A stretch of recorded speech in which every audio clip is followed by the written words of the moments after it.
I'm a believer that this team's going to win the national championship. Something stupid is coming out of his mouth. I don't know. Maybe it's just my age. He needs his vote pulled immediately. And of course, yes, a season like this has to have a name. Let's talk about something good about Justin Freck. What are you doing? The season of dreams. Ohio State, my guys, are either the best or the second best program in the history of college football. This guy is a bonehead. They love him. I question your judgment as an adult. I really do. I was a total hater. I know that for a fact, and I just don't get it. Get us back our sleeves. Let's say, bring me that. That's the one I want. That's the one I want. Good morning and welcome into a Juck on Bucks Monday. We got our guy Kris Drew from Menace to Sports in with us, as we usually do on a Monday, to recap a fabulous week of college football. How we doing, KD? Fabulous. Buddy, we are on to week 12 now, and that makes me kind of sad, man. Week 12. Ouch. Just a couple more in the regular season. Listen, I'm sorry, guys, that we were late coming on, but I got an email. I just happened to check my email before we were about to come on. And Terry Zorns, my buddy, he's in the chat right now. I can see him, sent me an email, and I had to load this thing up to show this to you guys. This is utterly hysterical. This is Georgia Ole Miss, and this is the Georgia offensive line and the stellar performance that they had. Here is a highlight of that performance.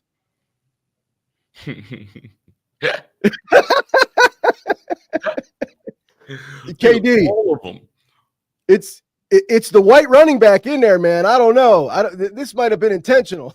Sounds targeted to me. Shout out to all the guys going swimming. It was like a simultaneous swim move, and everybody just went out the way. Four in the backfield. That's going to be brutal, man. That is too good. But we got a lot to go through today. We got our picks to go over. We got big games, big moments to review, as well as the conference standings. And Kris and I each put together our personal rankings for how we feel these teams should be seated, complete with a graphic that I worked on for each of us that's just horrible, but we're going to see how it looks. Well as the scariest. Before I let you continue, what do you think the reaction would have been if that clip was the Ohio State offensive line? That's actually what Terry said in the email. Shout out, Terry. Yeah, it would be unreal, dude. Unreal. But how about that Georgia offensive line? This was an offensive line that was ranked number one by all the magazines, Phil Steele, all of them, number one coming in. Certainly has not performed that way. And this line, Kris, we'll get to it. We'll get to it. We'll get to the Georgia Ole Miss game and the line for Georgia Tennessee, which is just unbelievable. I want to start with some Buckeyes, KD. The best wide receiver prospect coming out of high school since Julio Jones, obviously. Our man JJ gets 7 targets, 6 catches, and a touchdown, and he did it. Breaks all the records. Yeah. All of Chris Carter's 40-year-old records are now in the books after week 11, and I just feel like he is the best wide receiver in the country, and I feel like next year he's going to come into the season with the kind of hype that's going to be like top 5 Heisman odds. It's going to be wild. Again, I've said this before. It feels like when I was a kid, like watching LeBron, like everybody talked about how great he was. Obviously, like me and you being from Akron, like everybody talked about how special he was, this, that, and the third. And in my mind, there was no way he was going to fail. But at the same time, there's no way he's going to be able to live up to the expectations of like being the chosen one. And when he does, you watch it and you almost take it for granted. And I'm trying not to do that with JJ. Like Jeremiah Smith has done exactly what we all thought he was capable of doing. But it's incredible because how often do we see these 5-star, super hyped up prospects not live up to that hype? We see it so often, so that when one does and shatters it at a place where wide receivers are such a Ferrari position, it's incredible to watch. And I just would encourage everyone to really sit and appreciate what Jeremiah Smith is doing, because we're seeing it now. And how would you say those records were? 40 years? 40, bro. 40 years old. We may not see this again for another 40 years. Like, this is the eclipse. This is like a real historic event if you're a real Ohio State fan. I'm so happy for the kid. And like, he's doing it while being the least showboaty, the least, he's so humble. There's no arrogance with it. There's no complaining. And he's also like being a good blocker and by all accounts a really good teammate. Things that, I'm sorry for all the wide receivers out there, that's rare to see from that spot. Like, they're all the great ones are divas in some form or fashion. This kid is not. He's truly like one of a kind. Easy to root for. Yes. There's just like, some guys that are just easy as hell to root for. And my general reaction with guys that are that good, The first little bit of ego I see out of him, my immediate reaction is, yeah, I'm kind of pushing him away. This guy is so easy to root for. Just a perfect teammate. Even the one target he got that he was being interfered with the whole way through, he kind of threw the arms up like, am I going to get a call on that? Okay, bet, next play, I'm with it. And just turns around back. Yep. It's incredible. Like, I feel like I'm watching a 15-year NBA vet, like those guys that when they miss 2 shots, they don't feel it at all. It's like, all right, next play. And for an 18-year-old kid, super rare. We may never see it again with the way things are going. You're right. I wanted to readdress something that we talked about early on in the season. Maybe 3 or 4 weeks into the season, I put up a poll, got a lot of traction, got a lot of people pissed off, man. Yeah. And the question was, for this season and this season only, next season, either one's gone, whoever you pick. So you can't do like, I'm going to pick JJ because he's got several years of eligibility. This season alone, Marvin Harrison in his senior year or JJ as a freshman. And that resulted in 55% of the Buckeye fans, I'm assuming are all the ones that voted. Ohio State fans chose freshman JJ over senior Marv. I think we're going to have to readdress that poll. Marv's Biletnikoff year, 77 catches. JJ's got 45 right now. 1,260 yards. JJ's got 765. 14 touchdowns. JJ's got 9. So he's not going to reach 2 of those numbers. He might reach touchdowns, but damn close in all 3 categories. But to be honest, bro, I wrestled with this decision before. I don't wrestle with it at all anymore. This is no hesitation. I'm taking JJ 100%. And I feel like when we do that poll again, it's going to swing quite a bit from that 55-45 split. Yeah, Jeremiah Smith is just the better option. Like, I don't know how to break it to people. Like, he's got more dog in him than Marv did. He's better after the catch than Marv was. He's, that kind of route runner. He's a far better blocker, and he never does not give effort, which is not something I can say about Marv. I like Marv, yeah. Are we splitting hairs between a lot of the elite guys? Yeah. But Jeremiah Smith, to me, is better on this team than Marvin Harrison Jr. would have been. So, that'll maybe get clipped up watching Marv, go crazy in the NFL. I mean, yesterday especially has been really cool. And maybe like the lackadaisical stuff from Marv's junior year was more to do with like non-belief in Kyle McCord. So that's kind of a hard thing to judge. But yeah, I would vote for Jeremiah Smith and stand on that and pound the table for it and feel good about it and not let anybody shame me about it, because I know what I'm watching, and I'm watching an absurd level prospect that is getting better and better every week. That's not hitting a freshman wall. Oh, and he's got the demeanor of a 10-year NFL pro. In just what you said there, the improvement we continue to see, there's many games left to be played.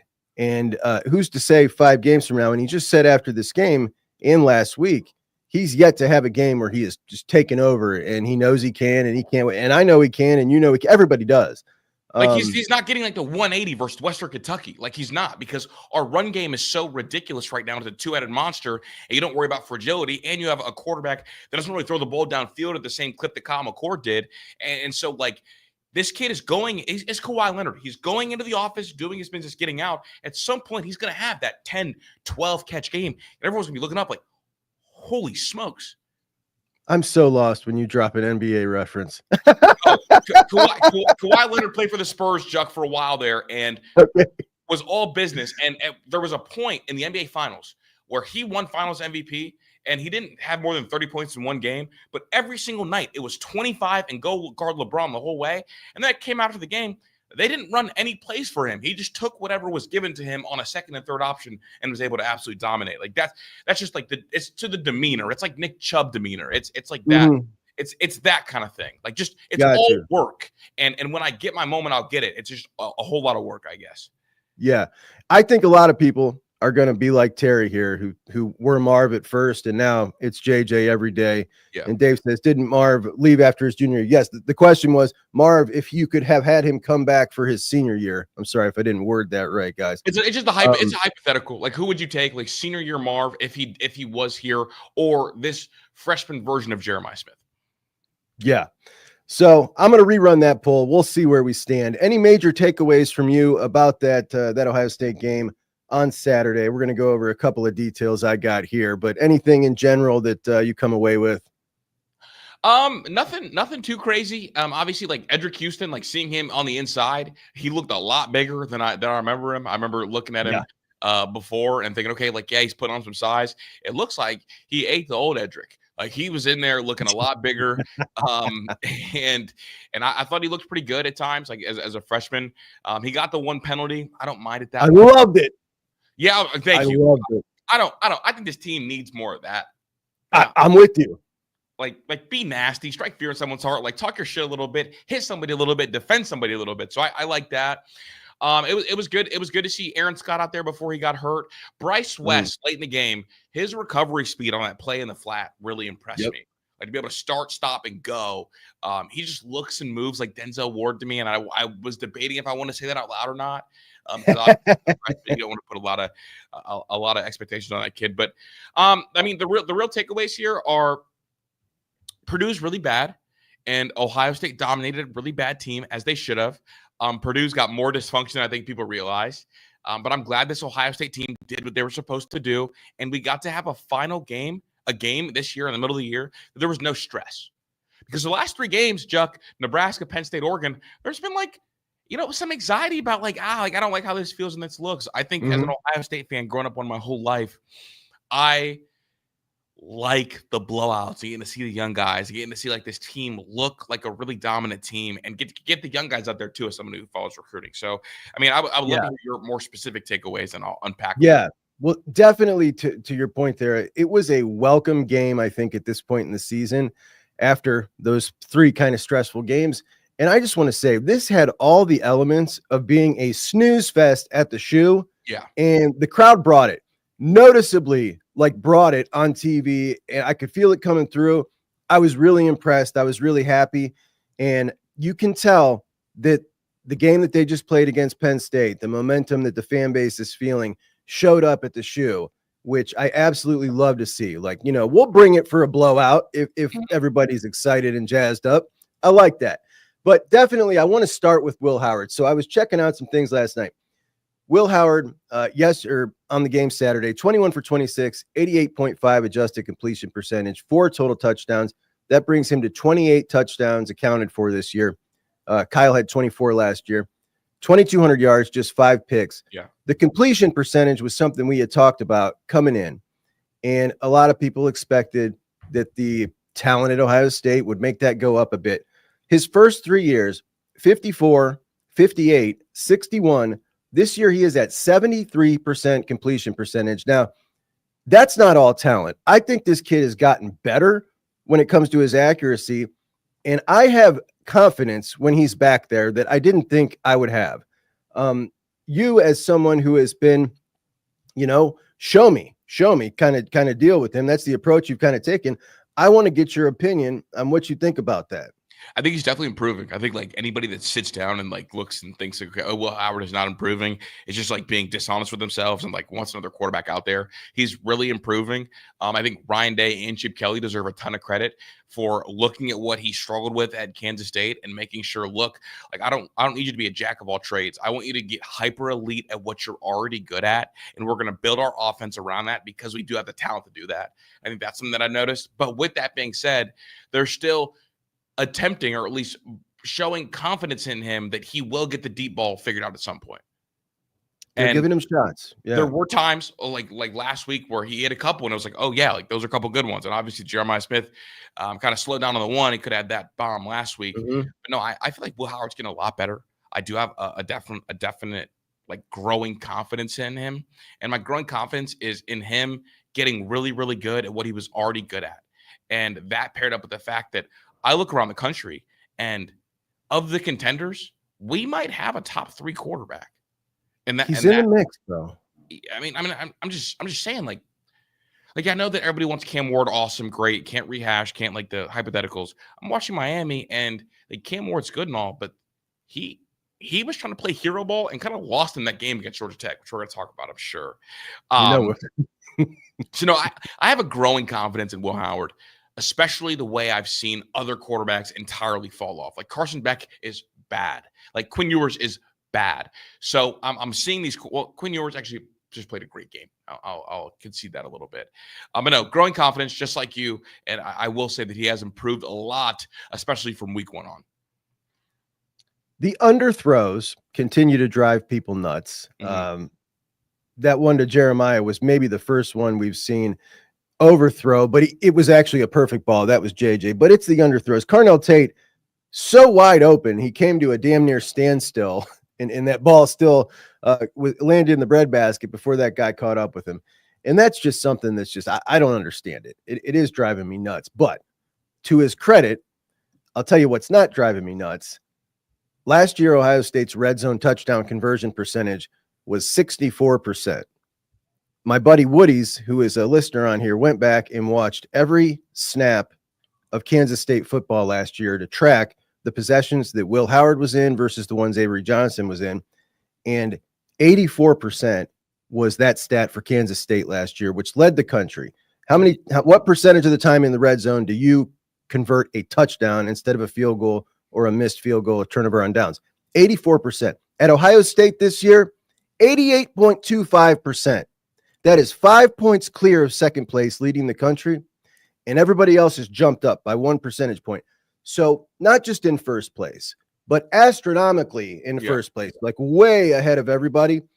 I'll take that over being good at the long ball any day of the week, because that was so damn frustrating, what we dealt with for several years of having a really bad conversion percentage into touchdowns in the red zone. So frustrating. And now it almost feels automatic. A lot of it's got to do with Chip, for sure. A lot of it's got to do with the line, but most of it is Will Howard. It feels automatic, and like Will running the ball 3 times inside the 8-yard line, was like, I was like, okay, wow, like I like it. Like I thought he messed up the give read twice on that drive. Yeah. And you can tell he really wanted one, but no, you're right. And I think also part of the adjustment is, I don't know how you feel about this, but I feel like in the Ryan Day quarterback ego thing, that he wanted not only to win games, but he wanted to prove that he was going to turn this place into an NFL quarterback factory. I think making this offense so NFL translatable and getting rid of the quarterback bust tag at Ohio State drove some of the decisions, and he wanted to just be right instead of get it right. This year, I fully believe there is no attempt to prove to anybody in the NFL world that Will Howard's an NFL quarterback. And because of that, he's been more willing to do more college things, including running the quarterback down there. Am I off base with that? Do you see what I'm saying? I do. It's the first time I've heard you kind of make that point, but as you're saying, it's making total sense to me. I do think that there was definitely some more want to be right than get it right kind of deal to it. Look, like every time Ryan Day's offense went out there, it felt like we weren't able to get the easy little things that most college quarterbacks got, because Ryan Day was hell bent on winning a title, playing quarterback the NFL way. Like that's the only reason you tell CJ Stroud not to run. Now, it's like the injury thing. Yeah, I get it. But there's times where down in the red zone, you need the quarterback to go run. And like there was just like this strong belief, like I want to make everybody an NFL quarterback because I want to get rid of this stigma that Ohio State quarterbacks can't make it in the NFL. And I think it left the blinders on, and not just how he called games in the red zone, but also who he recruited. Yeah, that's true too. And this is the first time. It feels like there is no emphasis. There's no campaigning. Like everybody can acknowledge Will Howard is not an NFL quarterback, right? And we can win that way. And I think that is now taking the most prevalent, the most important thing, I think, of the Ryan Day era. I don't like to make definitive statements about offensive line play until I watch some end zone view and some all 22. But it looked to me like that offensive line, I wanted to come out of that game feeling like we did coming out of Penn State with that line. I did. I felt like Carson and Donnie looked really good on the left-hand side. There was a lot of push. We talked pregame in the show 20 minutes before the game started in the pregame show. And you were talking about the two philosophies on the offensive line heading into this game. Pulling these guys early, or should you keep them in as a cohesive unit and let them continue to work? And I said, I don't believe in the bubble wrap mentality. These are football players. Carson Hinsman goes down on snap 50. And my first statement to myself in my head was, what the hell is he still doing in there? Yep. Dude, I looked and I feel like that's so Raven meme, dude. Just like feeling like I saw this injury in the future. I was heartbroken, dude, just like watching it in real time. Because I am like the Carson Hinsman for Heisman. Like I am his #1 fan. But no, same deal. I got a couple texts, like not just him, like everybody was in there, I felt like, for way too long. 50 snaps for the O-line. They could have pulled. We got 14 snaps with the 2 deep. But thank goodness, man. Thank goodness. That was a huge bullet dodge by the Bucs with Carson. Absolutely enormous. And I was really happy that the camera was able to catch his joke at the end there on the sideline, talking about that, giving a shout out to the knee brace manufacturer. That was pretty cool. We got to see 8 different guys catch a ball. Trey, Q, JJ, Mech, Carnell. Carnell had 7 targets, 6 receptions, same as JJ. It kind of looked like they were making a concerted effort, and this is 2nd out of 3 games, a concerted effort to get him the ball. And I really like that. I think maybe at the expense of Emeka. Emeka still got his touchdown, but it just felt to me like they were trying to do that again. And I don't know what that says, but I like it. I definitely like it. I think he is an underutilized guy, has been an underutilized guy. Yeah. But obviously, there's only one football. There's a ton of great skilled players, but I just love Carnell. I think he's really talented, man. Only 2 plays for Mylan Graham. I was disappointed with that. I wanted to see some Mylan Graham. We did get to see David Adolph get 3 targets. I like David Adolph, but I kind of wanted to see those go to the freshman 5-star. We got to see DB on 3rd down, had an opportunity to go down the field. He had an opportunity. He didn't. He chose BI on the one, right? He chose the underneath route, BI on the underneath route. It was a 9-yard route, and he overthrew him, and he's got that play down, man. The underneath route overthrow. That one is like, dude, I'm so out on your cousin, man. I'm out on your cousin. I'm done. I'm just done. Came in too hot, man. No, I'll never stop believing. I'll never stop believing in the DB tour. It'll just be somewhere else. It is the last time he's ever going to come in the game, and I'm going to say to myself, ooh, today's the day. Dev's going to make him say, hold on, leave Devin in longer. Leave him in a couple more series. It wasn't on Saturday. I just want the downfield shot, Devin. Just give me the downfield shot. Nah, definitely not good for my narrative, so I'll just back off this one. Julian Sain's run might have been the longest quarterback run of the season, and you got Will Howard on the team. I don't know. Can you remember a Will Howard run longer than that? I can't. I was thinking about that yesterday. I can't remember one off the top of my head. I didn't check any stats, but that was a pretty long run, man. And he looked pretty good. Was it like 17? I think so. Yeah, close to 20.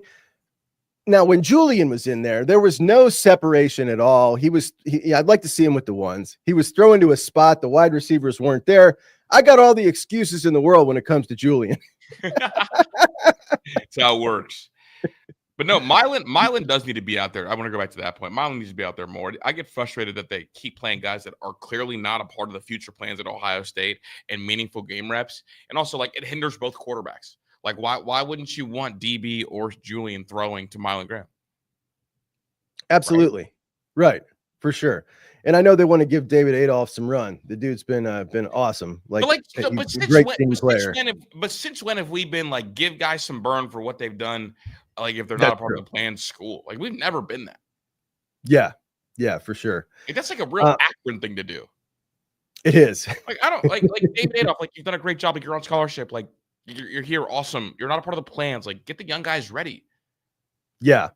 We were also talking last week on Friday's show about moving Edric inside and what it leaves on the outside next year with Caden Curry, Kenyatta Jackson as your kind of 1 and 2, Joshua Mickens, who got a sack. Shout out Josh Mickens, and Dominic Kirks, who's actually getting pretty big himself. I don't know if I see him out there long term, but you're just kind of barren on the outside, guys. You got the 3 freshmen coming in. I don't think any of them is going to be ready to contribute in year 1, but moving Edric, your most promising young guy inside, there's a lack there. There's a need there. We were talking about the transfer portal. We were talking about potentially changing the way they play defense, maybe non-traditional, maybe CJ Hicks down a little bit. When you know it, we see out of nowhere the return of the Jack, bro. The Jack, Mitchell Melton, 2 plays in the first half. Yep. CJ Hicks, 2 plays in the second half. When Mitchell was lined up at I couldn't believe it. I could not believe it. This is something that they've pushed back so hard on. We heard Jim Knowles say in press conferences earlier this year, absolutely not. They would not be doing it. In fact, they'd be going the opposite way, if anything, with 5 defensive linemen. To see that was just like, what the hell? What were your thoughts when you saw that? How did you feel about it? I felt like I was watching a flying car. So you have something that had been promised to us, by the year 2020, we're gonna have flying cars. And then no, we're not gonna have flying cars. We're gonna go like electric cars. Like, okay. And then when you see a flying car outside, it's like, oh, I didn't think that was real. All year we've been told that like we're not doing it. Like, and there was like the big blow up that kind of almost took place a couple weeks ago. And then to see it just confirms like, okay, like these coaches will just say whatever the hell they want in a press conference because we don't know. We don't know what the deal is. But I was happy to see it. I mean, to me, it either signaled that Larry is maybe like backpedaling a little bit and more willing to things like this, or this is always part of the plan. Or I have no clue. I have no clue. I was surprised though, Juck. I was really surprised because like I thought that the Jack was a mythical position. But do you know what the other name for the Jack was supposed to be? What? Do you remember when Jim Knowles first came here? He always talked about like, yeah, we got to get the Jack or the Jack, but it's the Jack until they're the king of the jungle. Then it's the Leo. The Leo, right? Yeah, okay. Yeah, so it's like, okay, like I'm thinking maybe we're in Jack phase. Maybe if the Jack gets really good, then we'll start seeing it if one graduates to a Leo or however it works. Yeah. We have talked, for those who have not heard our like recruiting discussions, we've talked a long time about the need to play that position to be able to get in some of these hybrid type guys that are just crazy athletes. We got some coming up in Ohio. Guys like Justin Hill, dudes like that, like these guys are impact type of players, and having packages like that and things like that is very enticing to them. A proof of concept. So that stuff is important. And it was clear to me, very clear to me that, by the way, if anybody is drawing any sweeping conclusions on the 4 plays and the fact that Cody Simon missed a tackle on one of those plays, it was totally blown up. There was another one where Hartford came too deep in the backfield. Curry couldn't get off his block and in a run hit for a chunk play on the outside. Had nothing to do with that alignment or that concept. If you're drawing any sweeping conclusions that you're out on the Jack based off those 4 plays, like I think you should probably wait a little bit longer. Yeah, but it was very clear. It was very clear that, by the way, also the personnel that was in, not the personnel you would want to see that in, but Joel KLATT was very clearly against it. And I've got a theory, man. So we heard during this broadcast, which was bad all the way around, on several fronts. Awful. Yeah, on several fronts. Not just obviously the lack of gusto, we'll call it from Gusto. On Jack's touchdown in particular, that was just like, what's going on here? Emeka's too. It wasn't just Jack's; it was Emeka's too. Joel KLATT blaming the field being slippery on the band practicing on the field, which is not a thing. He apologized yesterday to the band for saying that, but they also brought up Jesse Owens, and Gus explained the world famous Ohio State, why he says that. And it was interesting to me because last week after the Penn State game, there were a lot of fans of other fan bases. It was a topic. Why does he call Ohio State that? And they were pissed off about it. And during the broadcast, after Gus explained that, Joel talked about it later, brought it up again and said, other fan bases aren't too happy about that. And Gus said, yeah, well, I don't care. It's my tribute to Jesse Owens. So then they brought up the Ryan Day losing in his losses and how he takes too much crap. 2 big time social media narratives. What's the third one, man, between in Ohio State fan bases? The Jack. Why don't they play the Jack? And Joel wanted to make sure that he shit all over it, dude. And he did. He went so hard after it. If you watch that back, he probably said 5 things about how bad, like the whole tone of it was, this is bad. You guys are idiots. Watch how much they're getting gashed, when in reality, it had nothing to do on at least 2 of those 4 plays with that alignment or that concept. And the sad thing is, there's a lot of people, and I saw it, that, you hear that, you hear it, and it just sticks with you. Yes, on those plays, there were some yards picked up. It had nothing to do with the concept on it, at minimum 2 of the 4. But, he was on a mission. I can't stand that crew anymore. I'm so sick of big noon games. I've had enough of it. There's nothing we can do about it, man. Absolutely nothing. No, I think Indiana's going to be big noon too. Yeah, probably. Yeah, I wonder, like, what happened to KLATT, man? I think to myself, like, maybe he carried the water for Michigan all offseason and talked about how great they were and Steins didn't matter. And I think he probably took a lot of bullets from Ohio State fans for that. And I think because he's done it, he's like, maybe I'm making excuses for him, but maybe like kind of himself turned on Ohio State fans. And that's why like everything's so negative, that paired with the fact that the broadcast booth is shitty. But it just feels like a complete 180 from Joe KLATT where he was before. My bad for cussing, dog, but just no, I did too. A complete 180 from the Joe KLATT that I was a really big fan of, but now he's just like too dishonest too often for me. How about to think about the field and saying about the band practice? Like that was almost like loaded. He had that loaded, holstered, ready to go, and it's total nonsense. They don't practice. Dishonest and like for the just because it's like so easy to not lie about. Yeah, like that field, man, unbelievable. By the way, Ross Bjork has got to do something about it. Yeah. They went over and got a professional to come in and take a look, and he said that there was too much infill, so too much rubber pellets. They pulled some of the rubber pellets out. It looked like it has helped some, removing some of those rubber pellets. Obviously not enough. It's got to go. This is year 3. That slit film has a shelf life of recommended 6 to 7 years. Bite the bullet. You're at half of its shelf life. Get rid of it. Replace it with monofilament. Minnesota did it. It cost them $1.3 million. You got a $270 million athletic department. You're building a big new complex restaurant club in the stadium. The playing surface needs to take priority.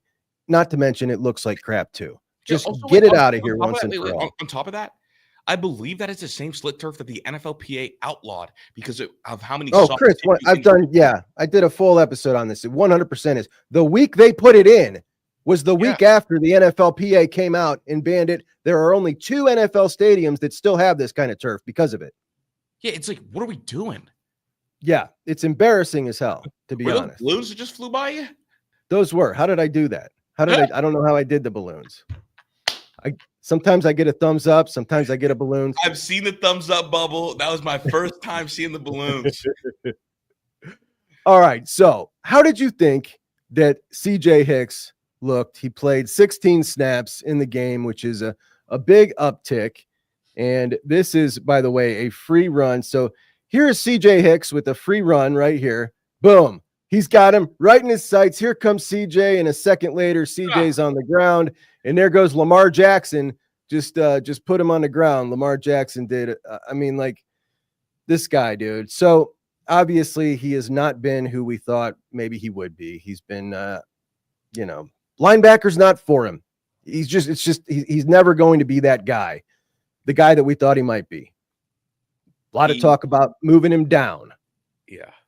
CJ's finally weighed in on the subject. For those that didn't hear, if you're with your kids, cover their ears. Pizza per player.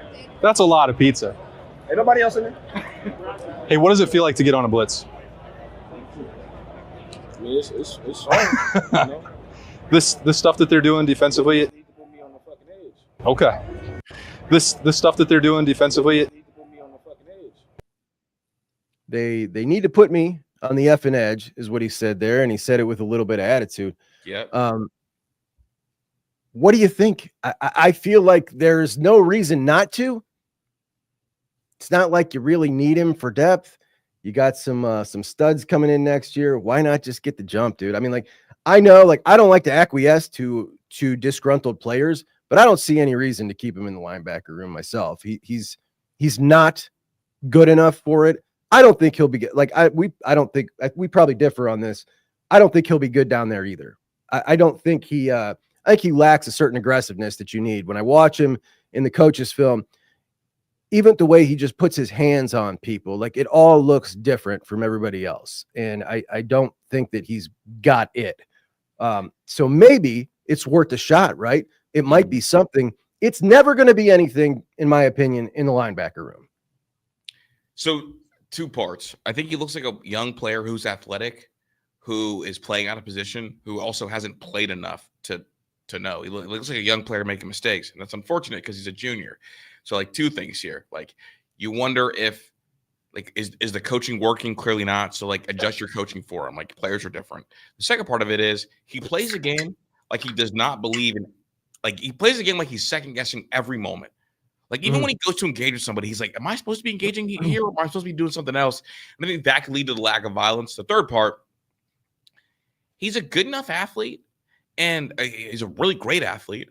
And if Larry Johnson is as good as he claims to be, and this coaching staff is as good as they claim to be at development and all that, he clearly can't play linebacker. So if he's going to be here, put him somewhere else, especially you're Ohio State. You are famous for letting guys play whatever position they want to. There should be no reason on God's green earth that Cade Stover has more snaps at the jack position than CJ Hicks. Again, Cade Stover has more snaps at Jack Leo than CJ Hicks, and he did that in the one bowl game, Utah, before Jim Knowles was even here. They had him at that stand-up spot just to get ready. Like, there should be there's no world where CJ Hicks is so bad that you can't put him in the too deep at defensive end, let him go get a quarterback. Like, there's no world. I refuse to believe it. So, it's unfortunate. And the most unfortunate thing is now that he's a freaking junior, we're having this conversation when we really could have figured this out a year or 2 ago, because you're supposed to be the best coaches in America. But, yeah, no, you're right. But honestly, I'm so over seeing him as a linebacker in the 4-2-5 every time. There's just now it's over. Like, Juck, like it's too late. Like, the people that were clamoring for him to get on the field is because we couldn't generate a pass rush, and we know he was doing things in practice that Mitch Ramon was kind of doing, and we didn't see him at all, and he wouldn't play at all. And so now that he's out there, kind of out of it's the Baron Browning thing. I find it insulting to compare him to Baron Browning, to be honest. I think that Baron Browning is so far superior of a football player, aggressiveness. Like, there are things about Baron Browning that I don't think CJ Hicks possesses at all. That's fair. I guess if you're in your underwear and doing athletic things, I think that they're neck and neck. When it comes to being a football player, I don't see one lick of that from CJ Hicks, and I never have. Well, I guess here's where I will push back a little bit. How much do you think CJ Hicks would play if Tough Borland was our Mike? Less or more? Is Tough older than him in this scenario? Or are you asking if I think he would play over him? Tough older than him. How much do you think CJ Hicks would play in this? I don't think he would. I think Tough would supersede him if he was older. Do you think he would play at all? Probably not. Okay. I guess I think that if Tough Borland was here, we would see CJ Hicks a little bit. The same way, like, for years and years and years, we refused to play Baron Browning over Tough Borland. Like, refused.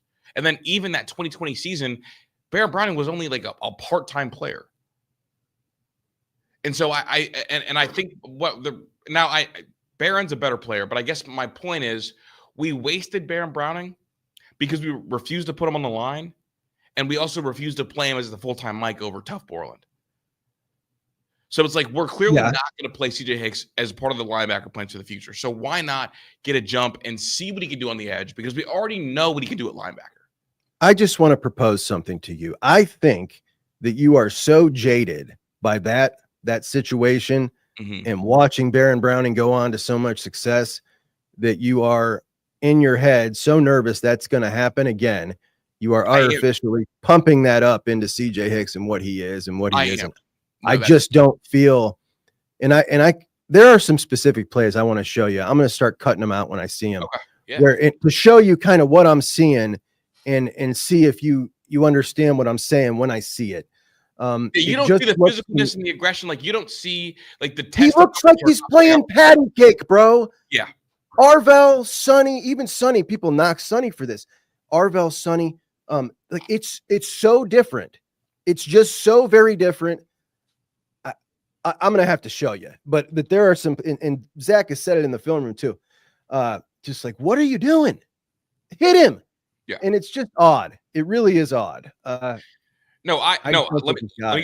me walk back a little bit. I don't think he's Baron Browning. I don't think he's very good at football currently. I guess I'm more blaming it on the development side of it. Just like I feel like the staff didn't like develop and get Baron Browning there. I don't think that CJ Hicks has been maximized at all. I think that's what bugs me, because I do think he's a better edge than a linebacker.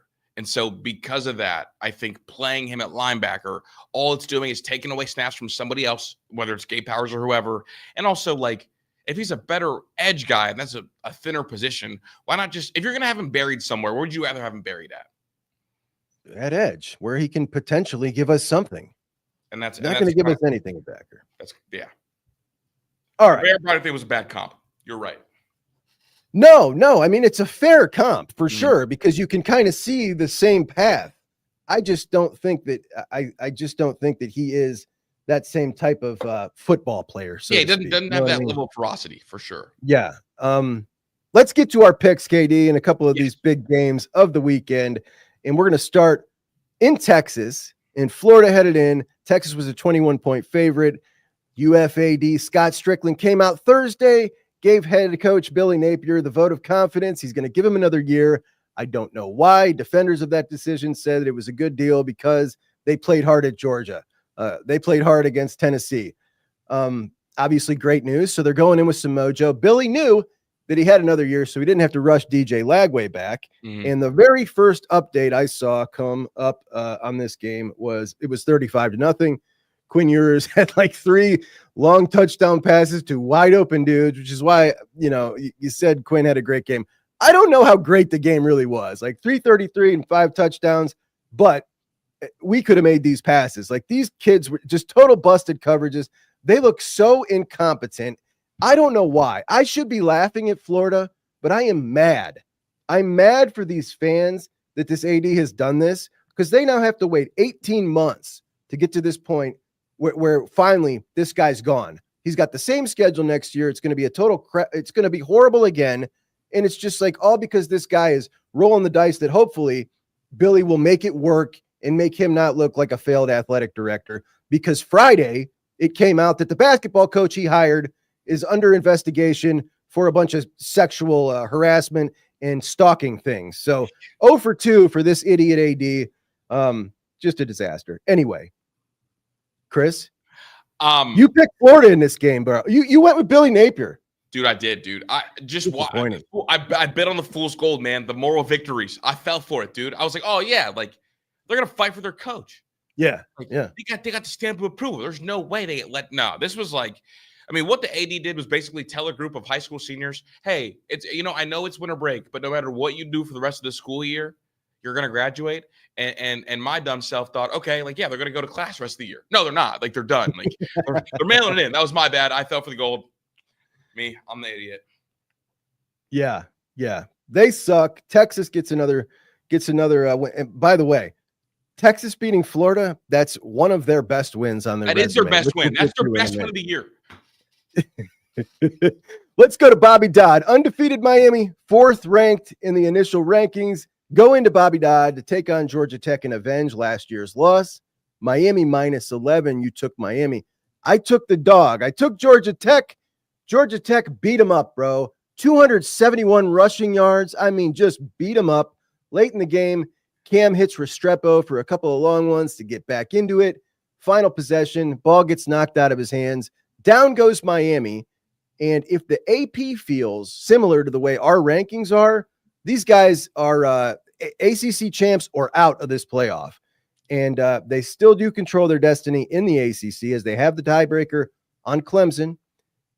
So they finished the same record as Clemson. They're going to be in the championship game. against SMU, who controls their own destiny as well, and they are the number 1 in the tiebreaker. But they've been living on the edge, man. They've been living on the edge.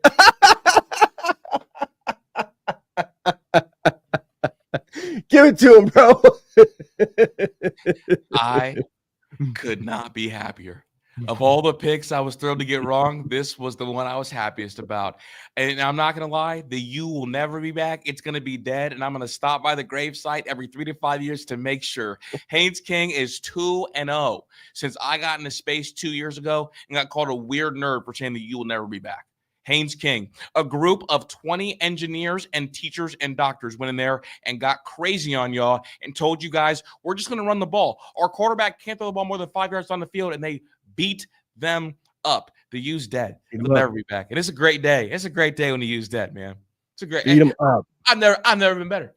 I've never been better. In the time that the U has been dead, Nebraska has been a bad team, then a top 10 team, then a bad team, now with a 5-star quarterback. In the time the U has been dead, Indiana was down for all these years, and now they're a top 4 team. And the time the U has been dead, we have had a black president win 2 elections. Like, in the time the U has been dead, we now have full self-driving cars, social. Like, look, last time the U was alive, it was before MySpace was booming. We're now calling Twitter X. You're right. I love it. I love it, dude. I love it. Christmas came early. Haynes King deserves a statue. Brent Key deserves a statue. Run the ball. And I'm so glad that Miami, again, will never be back. And they seem to lose the same kind of team. Jim Tressel and the punch you in the gut offense that beat Miami up back in the day. Guess what? Georgia Tech did the same thing. You're right. It is, and Key said it after the game. I'm happy to see that time of possession, running the football still works in this day and age. And he's an old school coach, and he just beat them up. They beat them up. Yeah. So they're not looking so hot. We'll get to that in our rankings. But let's get to one of the bigger games of the week as Indiana, a chance to make a statement. They got Michigan coming in. They're a 14-point favorite. I took Michigan plus the 14. You took Indiana. The final was 20-15 in a real tale of two halves. When it started off, I thought Indiana was about to just work them. I thought they were going to boat race. I'm feeling good. I'm feeling great. Yeah, I mean, the back shoulder throws were working. Rourke looked sharp. Everything looked like the machine that they've looked like all season. Right before halftime, we get just a glorious, ridiculous decision by Sherrone Moore. With 90 seconds left, 3 timeouts, he lets 30 just disappear. The guy's a bonehead, dude. He's so bad at this. He needs to be in the G5, learning how to be a head coach. But the second half, Indiana was just worn out, bro. Mm-hmm. They could not handle Michigan's defensive line. And I don't know what you think about it moving forward. How does it translate? But we have seen Texas go up into Michigan. We've seen Oregon go up into Michigan. Indiana at home against Michigan. I mean, transitive property is not everything, but what does it tell us? Because we've not seen this Indiana team against anybody else like that. Mm-mm.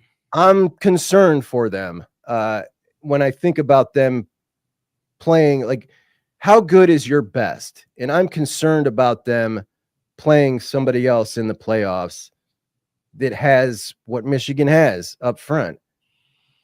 Yeah, I'm definitely concerned. They look spent to me in the second half for sure. My mind went to, dang, like they what up, Pat? Like, dang, they have 2 weeks to get ready for Ohio State. So they got like 2 weeks to like kind of address the flaws, like fix some things, get ready for some things. So I guess like here we go. So who do you think the contenders are that can wear Indiana down for 2 halves? Like your Georgias of the world, Ohio State's of the world. Oregon, Ohio State, Texas. I think Ole Miss's line is crazy and can wear them down. Definitely Ole Miss, Penn State, Notre Dame, Tennessee. All of those ones. Okay, that's 7 teams. All right. Yeah, you're right. I'm concerned. Like, I think all of them have the type of talent that they can wear them down over the course of a game. Listen, I mean, this is where like building your team around like the JMU kids could come back to haunt you. Do you want these? Yeah, I mean, it's almost impossible to build a team that can compete with teams like that in 1 year. We've seen Lane just now finally, get around with a ton of support to being able to do it. So, I mean, all credit to them. The peak of their powers is 2021 or 2022 TCU. That's the peak of their powers. I think that's a good comp. Once they run into a team that's been building like that for years and years and years, I just think this is going to end bad. But when we talk about the playoffs, man, it is looking like there is a potential. If they get blown out by Ohio State and they go into the end of the season, they're 11-1. They don't make the conference championship. And you got a couple of SEC teams sitting there at 6-2 that a one-loss Indiana actually gets left out of this thing, which there would be a revolt by a lot of Big Ten folks, like an absolute revolt. But the scenario definitely exists for sure. Let's go to Ole Miss since we're talking about Ole Miss and Georgia. Jackson Dart, man, hurt bad early on, and he goes into the tent. To me, it's over right off the rip, right? Georgia scores 7-0 Georgia. Dart's not coming back in. You got the freshman coming in, and it was just total dominance by Ole Miss the whole day. They held Georgia under 100 yards rushing. They had 7 scoring drives, a lot of field goals, but 7 total scoring drives. That's insane. That's almost scoring every time you got the ball. Georgia looked like the inferior team, no doubt. Nick Saban said in the offseason, Ole Miss finally has the lines of scrimmage to compete with these guys, and they certainly do. Prince looked great. They had 5 sacks and I think 12 TFLs on Georgia. Their offensive line fell apart. Carson Beck sucks. They wouldn't really let him throw the ball. It looks like it was game planned around that. But Ole Miss, how good is your best? I think it's damn good, Kris. They're there, man. Like that's like Jackson Dart's the one, man. Like I think he's the best quarterback in the country. I think he does everything you would want. He's a warrior. He's a war daddy.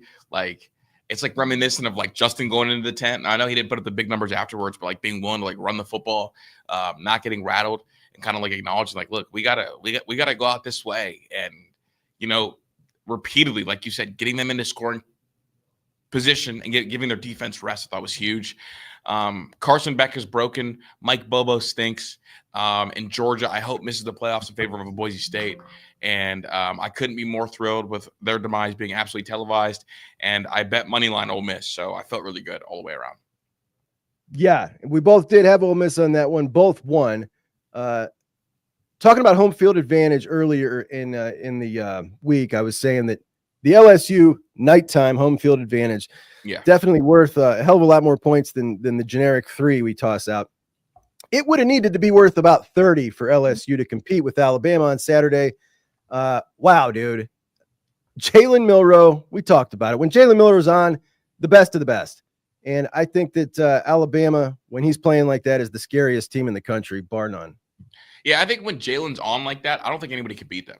Because like he just puts so much stress on defenses because the deep ball's working and he runs a legit like 4.35 at probably like 220. So he's crazy. When he is seeing the field and in go mode, like you can't even really spy him because he'll outrun the spies. Yeah, he's ridiculous. Do with them, like you just hope that he falls over or like decides he doesn't want to be an athlete that day. Because if he is, like it's up, and we've seen it. Well, what you hope is his ego gets in the way and he wants to be a passer. You know what I mean? Like I need to get up some passing stats. I don't want to just be pigeonholed as a runner. And we've seen that happen. Yeah. We've definitely seen that happen. But when DeBoer can get him to just play like this, I don't know how you beat them, dude. They are the scariest team to me. You had Alabama. I had LSU like an idiot. I lost. The rest of our picks, Kansas, Iowa State. I had Kansas. You had Iowa State. I won that one. Mm-hmm. Texas Tech, Colorado. You won that one with Colorado. We both had Washington, who lost to Penn State in the whiteout by a lot. That was Penn State's best win. You had South Carolina. I had Vandy. You won that. Utah, BYU. That game was awesome. 22-21. Utah wins. I'm sorry, BYU wins. Utah got hosed. Kyle Whittingham was furious. A bad call at the end. That is a game that I think we need to give more attention next year. That rivalry is awesome. That is awesome. Thank you. I love it. I love it, man. He's so not like that. To see him flip that chair was awesome. Missouri. We both took Missouri. That was a sweet game at the end. Did you catch the end of that game? I did. Missouri was down by 7. 40-yard bomb to Luther Bird in the third. Excellent. They set up a touchdown. And then on the ensuing possession, it's tied.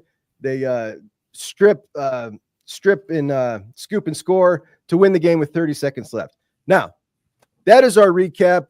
I finished 7-5 on the week. That is 8 straight winning weeks against the spread. Kris, 5-7. And all you had to do was listen to me about that trap, man. That trap. There was a trap. Watching them fold, I fell for it. Kansas, Iowa State. I told you. Listen to Uncle Juck, bro. Uncle Juck, man. Heartbreaker. I don't know if you saw the end of that, but it really sucked. They're playing a terrible Kansas team. Kansas playing a little better. Kansas just won 2 games, and this line is just a 3-point line, man. This one confuses me. When I was going through after you sent this last night, I was like researching, trying to understand. +3. It doesn't make any sense. I'm taking Kansas +3. It doesn't make any sense. Got to run the other way, bro. It's an old trap. It's an old trap. Take it from me. I've lost a lot of money to these guys. I fell for it. That's all right. And I'll do it again. All right, let's go over our rankings. Kris had, for the rankings of the week, number 1, Oregon. Yep. Number 2, Ohio State. Number 3, Texas. Number 4, Indiana. Number 5, Penn State. Number 6, Tennessee. 7, BYU. 8, Alabama.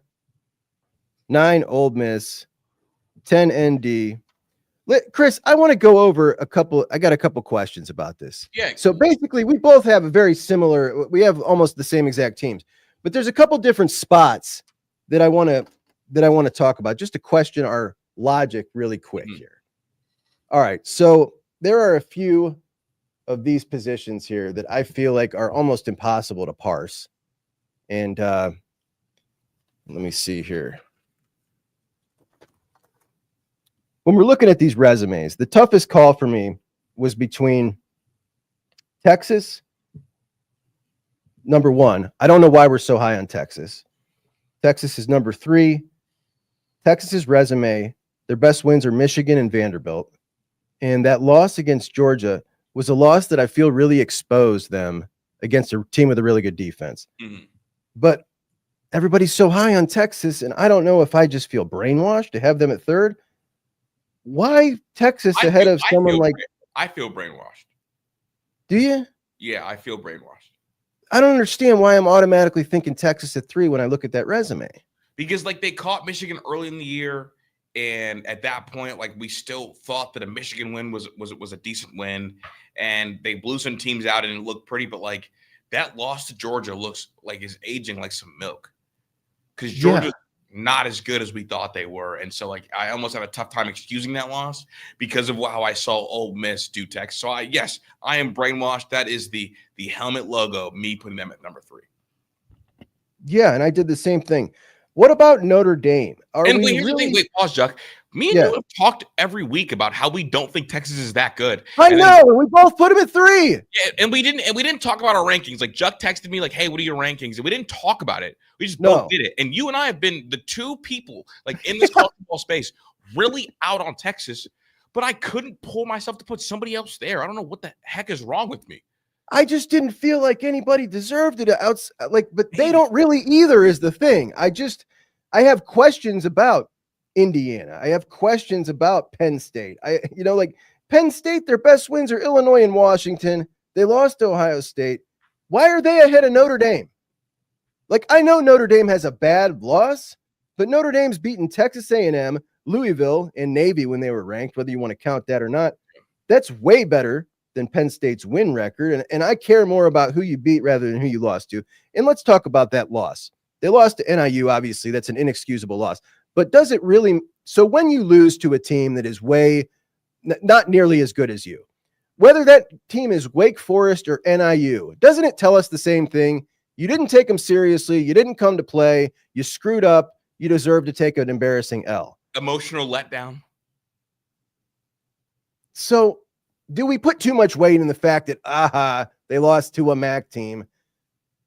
I don't know. I'm starting to think maybe I am, and maybe Notre Dame is really underrated in this, though I don't personally think they're that good. Just talking about resumes here, I think they probably deserve to be a little higher, maybe even higher than Penn State. But I'll tell you who I'm higher on than everybody else right now, and that's Alabama. When you've got the two best wins of all these guys in LSU and Georgia, but you've also got two losses in Vandy and Tennessee, like one of my major criteria is how good is your best? And I think that their best is really damn good. Bama is probably a top 3 team in the country. Like, I'd probably take Bama to beat Texas today on a neutral site. They're probably the third best team. I didn't feel like I could put them there in good faith, considering the 2 losses is all. Like that's it. Like Bama's really, really good. It's like that one USC team that had Sam Darnold that had the 2 early losses, but then were blowing everybody out and they rose like number 6 or 7. It's like, you can't put them in, but boy, they're really good. And if they get hot, nobody wants to see them. That's kind of how I feel about Bama. And I'm a big believer that Jalen Milroe is the most impactful player in the country, like as an individual. So they're really good. They just have the 2 losses, which are unfortunate. We are going to have, this is going to be so exciting when this comes down to the end, and there are going to be a couple of decisions, and a couple of teams are going to get screwed, and we're going to think that they probably deserve it just as much as, a couple of people that get in. Yeah. And I think that this number should stay here, man. People are going to be pushing. We know it's going to 14, but even at 14, like, there's still going to be teams that look like they deserve it as much as somebody else. This still adds a ton of drama here without getting too much. I like a couple of teams being out that deserve to get in, because that adds so much more of the tension and the drama. I think this is awesome, dude. I'm just absolutely loving this. Brother, that's all I got today. We're at 1 hour and 2. I appreciate you so much for joining me today. I'll catch you Friday, where Kris and I will go over week number 12 and all the plays and all the juice and all the fun. Tennessee, Georgia. I can't wait for that one, buddy. We'll talk about that on Friday. Thank you so much, buddy. Thanks, dog. All right. Talk to you later. And that is my man, Kris Drew. Thank you so much, guys, for joining us. I don't have much more today. I guess I'll talk to you guys for a second. Now, Jeff Johnson, agree. NIU isn't even a good MAC team this year. No, they're not. So here's my point. My point is, if you lose to a team that is far inferior to you, right? Whether that team be Wake Forest or Northern Illinois, you lost for the same reason. You lost because you didn't take them seriously. You didn't game plan for them. You were looking ahead. You didn't care about the game. Your players didn't get juiced for the game. Is it indicative of how good you are as a team that you lost to NIU? No, they would beat them 99 out of 100 times, right? Like, it's not indicative of how good of a team you are. You just took a crappy loss and you deserve to be penalized for it. The fact that it is NIU, I think maybe they're being over penalized for it. And I'm certainly no lover of Notre Dame. If you look around my studio here, there are a couple helmets that don't have a presence here.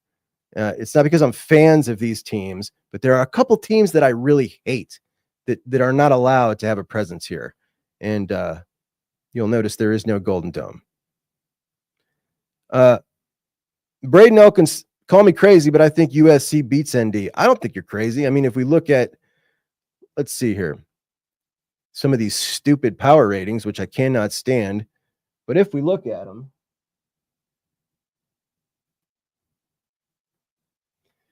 let's look at this stupid FPI, which has been banned from the show, but I pulled it up just to prove a point, and the point was actually about SC, but if you look at them, they still have them ranked 17th as the 17th highest power rated team, which means they still think they have a lot of firepower.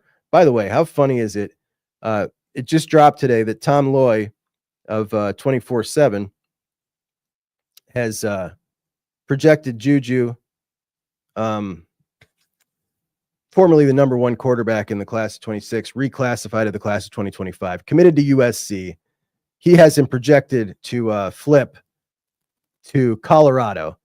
So Lincoln Riley losing his top quarterback in the class. I only did it to prove my point about USC, Chad. I only did it to prove my point. It's horrible. Nate says, who has a worse loss than Notre Dame? Would you put Bama up there if they lost to a MAC school? This is what I'm trying to explain to you, Nate. I value big wins much more than I penalize for a loss. It doesn't matter to me that you lost either to Wake Forest or to a MAC school. They both had the same recipe. You didn't care. You got caught slipping. It's not indicative of how good you are. I don't feel I should penalize them more because they lost to a crappier school than Wake Forest. Like, they lost to a crappy school. Do you think they would lose to them again tomorrow? No, they got caught slipping, and everybody gets caught slipping. So that's the way I view it. And I get it if you want to penalize them more because, they lost to a MAC school. I watched that game. You watched that game. That's MAC school played a pretty damn good game that day. Dago thinks ND will body bag SC. Mika thinks Bam is too inconsistent. Billy McBee, what's up, buddy? There's a team that hasn't been inconsistent lately, the Oregon Ducks. Oregon Ducks quietly handled business against Maryland, but did not look as dominant as they have. But look, a number one team winning by 21 points, not playing their best game, taking the game in maybe a little bit later than they should have. But you still win by 21. That's really good. Really, really good. Steely agrees with me on Texas. Does not think that Texas is I just don't understand why I'm putting Texas at 3. Their resume sucks. Vanderbilt. That's their best win. They were propped up by the Michigan win, so everybody's got in their head early in the season. They beat the crap out of Michigan. They're really good. Then boom, we move on. They get exposed against Georgia in a game that they picked off Carson Beck 3 times and still got destroyed by that defense. And at that point, then they go to beat Vanderbilt. Vanderbilt was ranked 24th. They beat the 24th ranked team at Vanderbilt. What'd they beat them by? It was less than a field goal. And that's their best win on the season. So the resume is trash. Not trash. It's not very good. And for some reason, everybody just throws them in at 3. I don't get it. Indiana's resume is total trash. Michigan and Washington are their best wins. Michigan, the best, the most team with the most NFL players they played against. They didn't look nearly as good. That second half, they looked really bad. Penn State, their best wins are Illinois and Washington. Illinois was ranked at the time. They're since, I think a 500 Big Ten team. Their resume is terrible. Notre Dame with wins against Texas A&M, Louisville, and Navy. That's a way better. That's 3 big wins. 3 big wins. Steven Rodriguez, thank you so much, buddy, for the 5. Honestly, I was impressed with the Jack 335. Got instant pressure. Maybe use it situationally, 3rd and longs, passing downs, and we whiffed on 2 sacks. It's absolutely right, man. Absolutely right. And I'm with you. The more multiplicity you can add, the better. As long as the guys are executing, and you didn't have the greatest guys in there for that. Mitch is obviously going to be better at that. Not obviously. Some people might think CJ Hicks might be better at that. I think Mitch would be better at that. I really like Mitchell Melton, though. I'm a Mitchell Melton stan. That's for sure. The Holy War, that game is awesome. I love it. It had a great feel. It was on so late, but I stayed up for it. I was proud of myself. The older I get, the harder those late games are getting.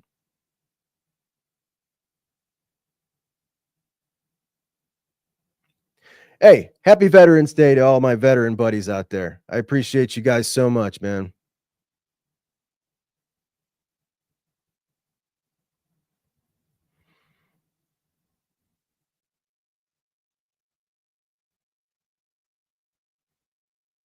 Dan says the Indiana D line is legit. They certainly are. They certainly are.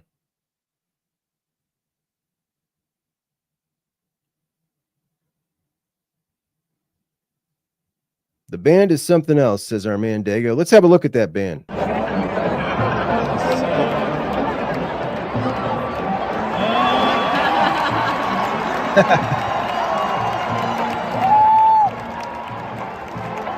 Look, I usually don't like poop jokes, but that's good, right? That's really good. Got to give credit where it's due. Got to give credit where it's due. Dave says, what about undefeated Army? They could beat Notre Dame. They could. They could. I don't think they will. I think that's going to look just like the Navy game, to be honest. Billy McBride said his Ducks played a C- game and still won by 20. And that's what I mean. When you're not playing your best game and you can still win by 20, like, yeah, that's the sign of a really good team. Really, really good team. And they're hitting their stride. I think that they got Jordan Birch back. I don't know how he looked. How did he look? He was a monster. Billy McBride says Birch was a monster on Saturday. That's a game I didn't watch much of. Maybe a quarter here and there. I don't think it's a game I'm going to rewatch this week.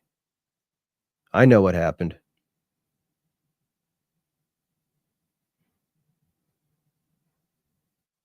Yeah, that was awesome. Birch balled out. Maybe I should watch. Craig says, until the Big Ten dominates the playoffs and wins natties consistently, even though I know SEC are not as dominant as they were, they're going to get the benefit of the doubt. I can't stand the bias, but it is what it is. And Craig is 100% correct. But I think it goes even deeper than that. I think a lot of it goes to, you look at the recruiting rankings in 2025, 7 schools out of the 10 in the top 10 are SEC schools. And as long as that stays so consistently dominant by the SEC, it's just hard for people to look past, man. As long as the NFL draft continues to draft more bodies, it's just difficult out of the SEC. It's difficult for people when there are 2 teams and they're, okay, we've got Georgia on one side and they're 6-2 and their resume is not quite as good as Indiana. And they're looking at these 2 and they're thinking in their head, but geez, Georgia's got this guy and that guy and that guy and 25 4-stars and or 25 5-stars and like their blue chip ratio. And you got all that in the back of your head. And they go with Georgia. They do it every time. But the good news is for Ohio State or Oregon fans, which make up most of my audience, they do it with your team too. They do. The Buckeyes and the Ducks also get the benefit of the doubt for that as well. So I get it, but it sucks. It's not fair. I'd be lying if it didn't creep into my mind too at times, when I know that, okay, the 2 deep on Tennessee's defensive line would absolutely eat Indiana's offensive line just as much as Michigan's starters. You know what I mean? Like things like that, when I start thinking about it and things are even, Steven, like I usually always swing towards that way too. That's probably just a product of me following recruiting as much as I do. And maybe I follow it too much. Maybe it skews my opinion on things. Dan says the Big Ten is getting 4 teams in this year. I think so. I think so at this point. But keep in mind, listen, I'll tell you this.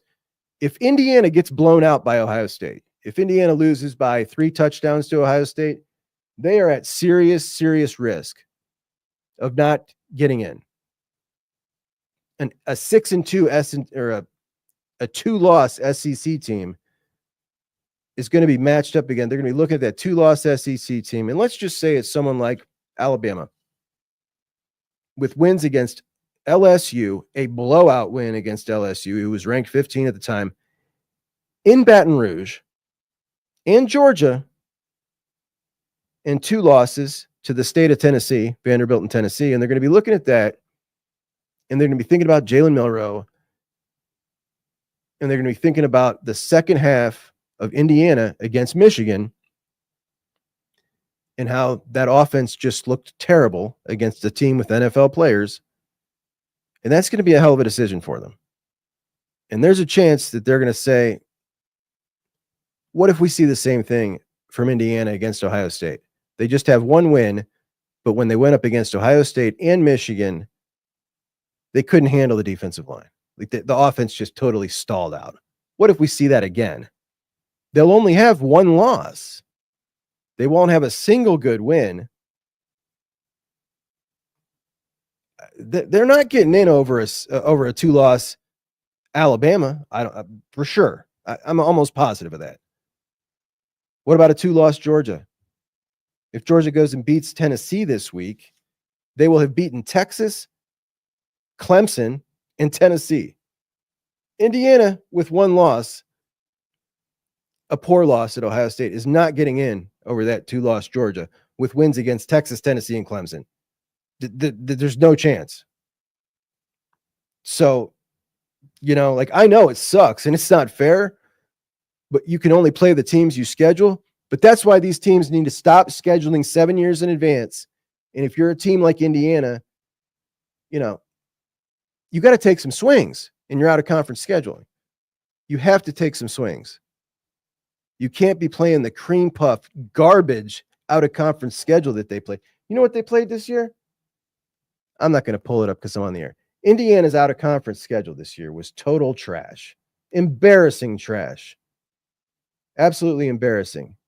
And then they just got, an unlucky draw that they didn't, well, number one, that Michigan was down so bad. Who knows? Maybe it was lucky. Maybe if Michigan was better, they would have won the game. I don't know, guys. It's going to be exciting, though. It's going to be really, really exciting. So to go over my rankings, and I'll go over once more. I felt like I kind of rushed that because, Kris, we were getting to an hour, and I had to get them out. So I went Oregon number 1, Ohio State number 2, Texas number 3, and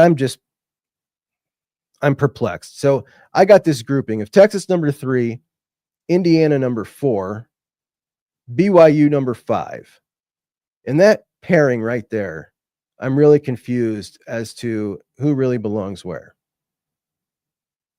Now, I got Alabama number 6, and I know I'm going to get crushed for that. But how good is your best? I just think that best that we just saw the other night and that best that we saw in that first half against Georgia, like their best is the best in the country, in my opinion. Their best beats anybody tomorrow, to me. I got Penn State number 7, Notre Dame number 8, Tennessee number 9, and that's another little 3-pack that I'm having a hard time parsing out who belongs where. Notre Dame's resume, the loss is terrible, 3 ranked wins. Penn State, 1 barely ranked win with Illinois, who's now a 500 Big Ten team in the conference record. That they're just not very good. I guess their best win, we can call it that big win against Washington in the whiteout last Saturday. And Tennessee, who's not been incredibly impressive. They lost to Arkansas. And their best win is Alabama, who is a top 10 team to me. The good news is we get to prove a lot this weekend with Alabama, with Georgia and Tennessee meeting. However, if Georgia beats Tennessee, which they are favorites by 8 points, I mean, we're just right back to where we started. We've just lumped in another 2-loss SEC team and now given Georgia a 3rd big-time win. Texas, Clemson, and Tennessee. But we all saw this Georgia team get destroyed by Alabama. And I don't want to hear about it. They got destroyed. That second half, yes, valiant effort, but Alabama screwed up in that second half to let them back in. They got destroyed, and Ole Miss destroyed them. So that team's got destroyed twice and then beat 3 really, really good teams. That's crazy, man. That's crazy. This season's awesome. Morning, William. How you doing, buddy?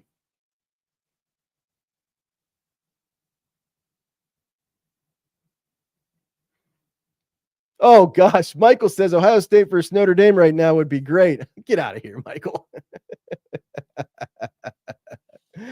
Oh, no. I'm teasing, Michael. Don't get all worked up. I think Notre Dame's good. Notre Dame, I've got ranked number 8, but I've got them behind Penn State, and I don't feel like they should be. I think I might have to rework this.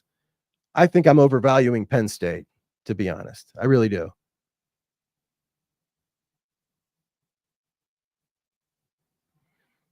Dan says Ohio State's out of conference wasn't great either. No, it absolutely wasn't, but they lucked out, right? They lucked out with their conference schedule. Imagine had they not lucked out with their conference schedule, they'd be in the same boat as Indiana, but Ohio State would get the benefit of the doubt that Indiana's not getting because of what I was talking about earlier.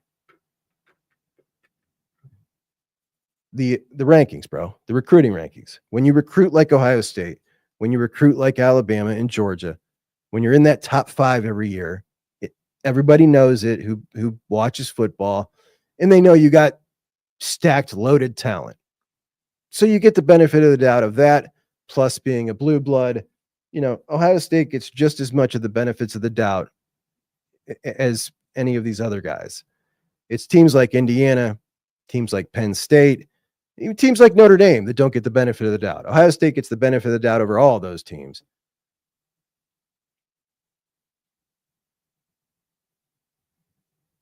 And what Steve says is right here. Washington was on the schedule.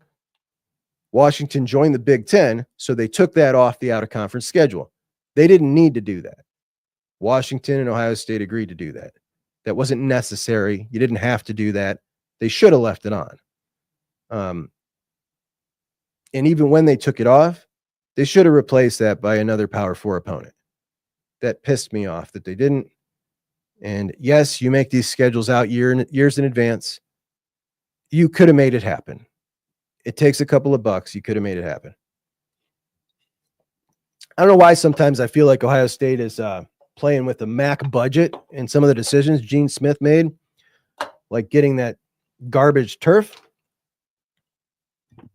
the wealthiest athletic department in the country that I've donated lots of money to. And sometimes it feels like he's pinching pennies with a MAC budget.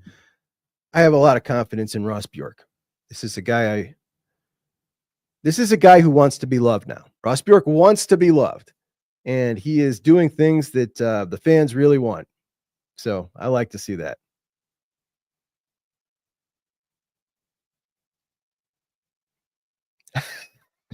Steely Matt, 1936 in here again with the Shamrock.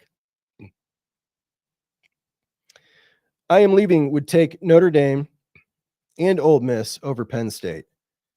Do you mean you would rank them there, or you just mean you would take them to win in a game head-to-head right now?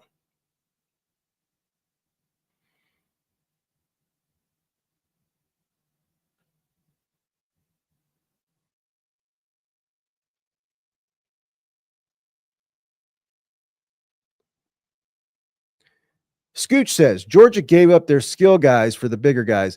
Beck didn't have one interception last year, so it's Beck or what? It's crazy.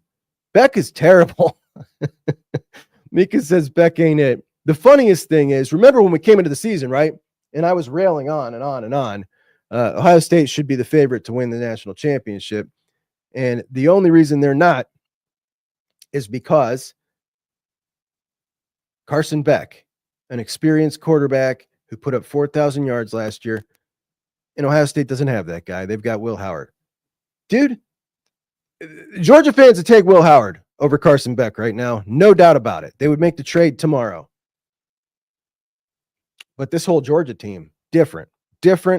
Kirby doesn't have him on a string. This is a different crop of dudes. And there is a good chunk of that Georgia roster that I think they need to clean some house there. Something's not right. Something is not right. These are not your stereotypical Georgia teams, and Kirby just can't get it turned around. I was really impressed the way he got them up for the Texas game. It really, really impressed me, and I thought, shoot, I was wrong about this. I wasn't wrong. I wasn't wrong. They had a really good game. That defense really stepped up. And Dave, I am with you. Absolutely. Dave's referring to the ban, the personal ban or the self-imposed ban that we did not take, costing us a probable national championship.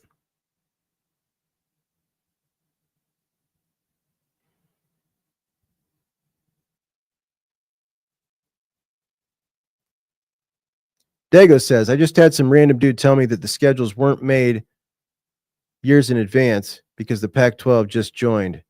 These paint chip eaters, man.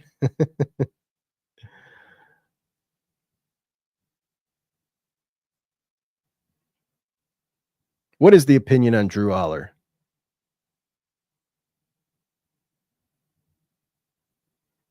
Lamborghini Beck, the opposite of Maserati Marv. This kid getting a Lamborghini is hilarious. Listen, Dago, my man, says that Lamborghini Beck looks like one of the zombies on The Walking Dead. And I don't like to talk about people's personal appearance, but that's spot on, bro. He's just a funny looking dude. I'm sorry. I don't like to talk about that's probably out of line. It's not really my bag, but he is absolutely just a strange looking cat. And what really kills me is that when it went and got that full sleeve and it just doesn't fit his personality at all. And then he does the paint like he's a linebacker, you know? I thought it was hilarious. So I heard Danny Cannell say, Danny Cannell, who, gosh, he's a lightning rod. I know a lot of you probably hate him, but Danny, Disdain Rogue says, I blame Danny from cover 3 for the Beck hype. Danny came on last week and said, have you ever seen a quarterback, a really good quarterback, wear eye black like that? It bothers me. It bothers me. That's what he said. I didn't say that, but I agree. I agree. Unless your quarterback is like just a madman warrior hammerhead, like a JT Barrett, right? If JT wore some eye black like a linebacker, I'm with it. If Tim Tebow wore something like that, I'm with it. Carson Beck, nah, man. No.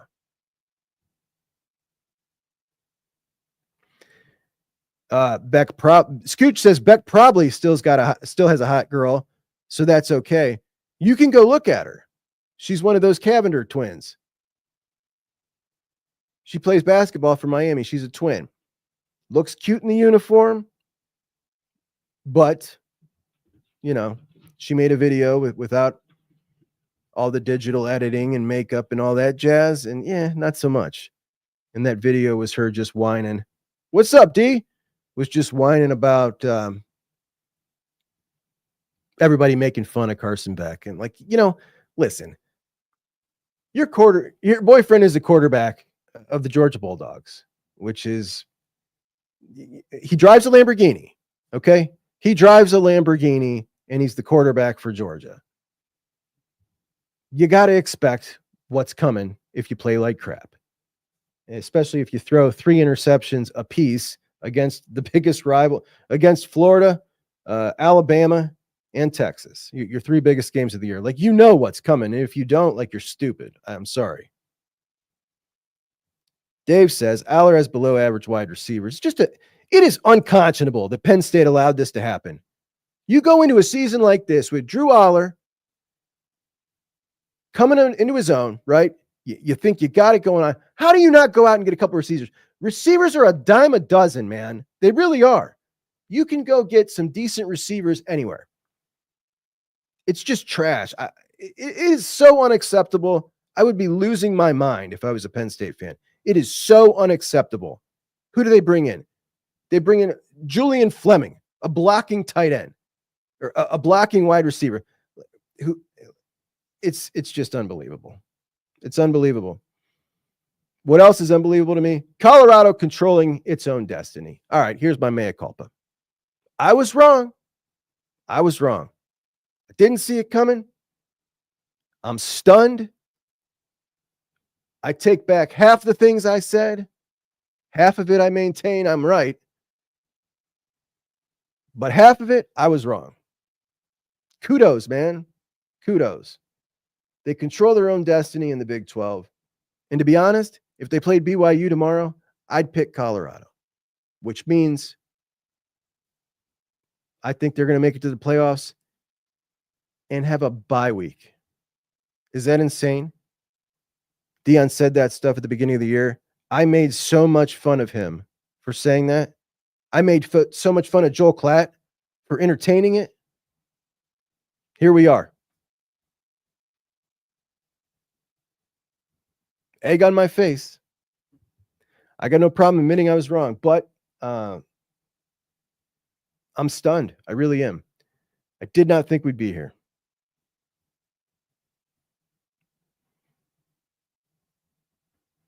Dan says the BYU quarterback is shaky. He's had some shaky games for sure. Football fans tried to talk to Prime, the GOAT, about football. Michael, let me ask you something. Do you think that Deion Sanders could recruit better than a lot of these coaches around the country? Do you think he could? Or probably not. What do you think? Because if you think he could, and he chose not to, does that make sense to you? Probably not. Explain that to me. That's my issue. The fact that he elected not to go be the best recruit in the country, which was his superpower. That's his superpower. You've seen the way grandmothers, moms, dads, little sisters react to him. He could recruit like Alabama in 5 years if he was really trying to build something and really tried to get that going. Absolutely. He could. 100%. He chose not to. That makes no sense. It makes no sense at all. So yes, you're absolutely right. Those kids could be coming of age, right? Next year. They'd be in the program for 2 years now. In 1 year, like 100%. Those dudes would be coming of age, and those kids would be, ready to roll. Like, you're going to have a nice core, and on top of it, bringing in your transfers instead. He goes the 50 transfer route. It's working in the Big 12. I mean, we'll see what happens in the playoffs, but it could be better. That's the point. Like, it could be better if you went about it also and invested some effort into recruiting. You're looking at what you're doing now. Like, you still were able to pull Jordan Seaton. Imagine if you went and did that at every position. You're about to pull Julian Lewis. It's just unbelievable. What else we got to talk about today, guys?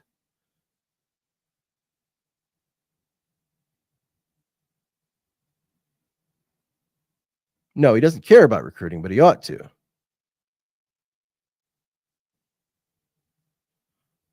It could be so much better. Yeah, Billy McBride says if Deion starts doing the home visits, things will get bad. Like, I mean, it's not just that. Like, we made a big deal about the lack of home visits and him saying, like, they want to come here. They want to come see where I'm at. They want to come see where I live.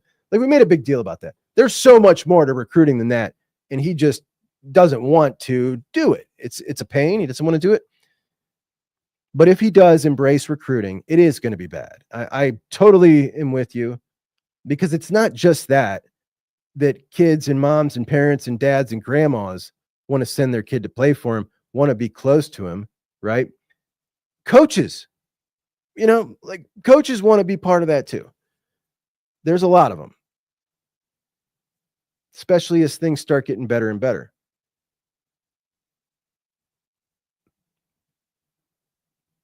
It's a cool story. It really is. It's added a lot of fun for me. I'm not a fan, mostly because I don't like the hangers on.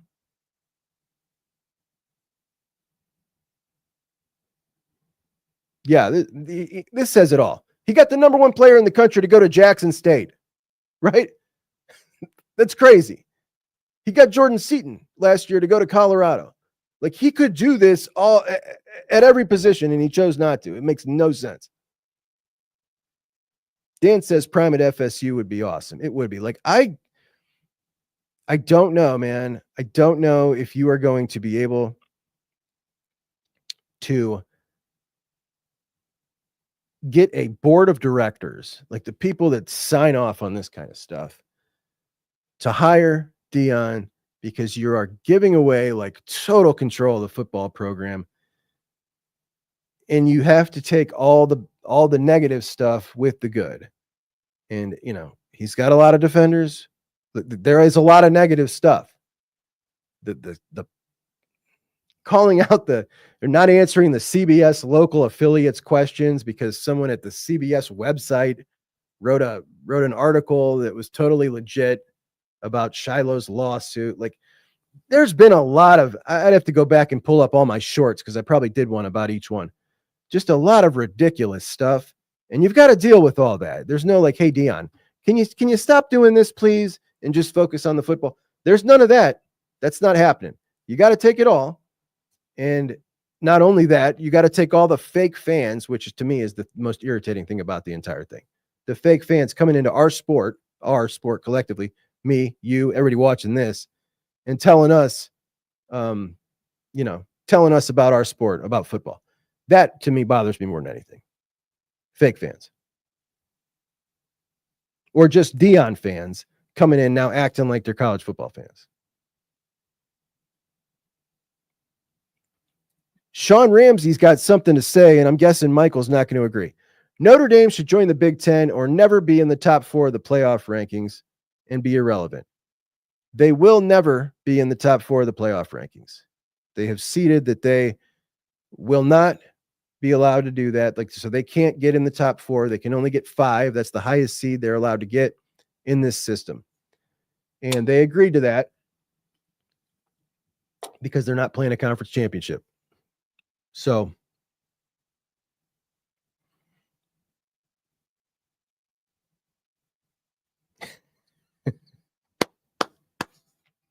my man, Cleveland Mike, what's up, brother? Cleveland Mike says drop CJ Hicks in the East Side for a week. And gosh, right? That's what I've been saying about him, bro. Like, that's what I see. There's just a lack of killer, and it is very apparent when you key in on him from the end zone view and you just key in on, okay, let me watch Harvell, let me watch Cody, let me watch Sonny. And when you watch CJ, it's different. It is just different.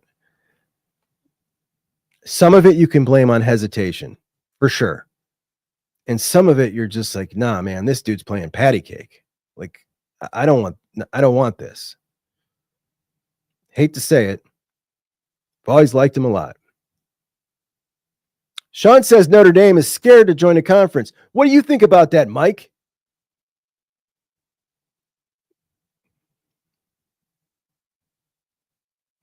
Andrew thinks Indiana's legit, but their depth is an issue, especially on their lines of scrimmage. Ohio State needs to play a physical game against them. I think you're absolutely right. A physical game, they won't last.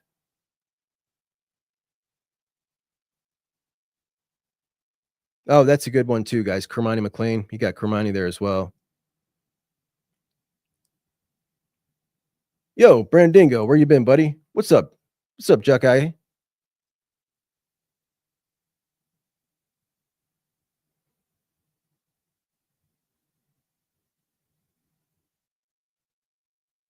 That's a good point. Ken says Prime did right by his children. He absolutely did. Is Kurt Cignetti moving on next year?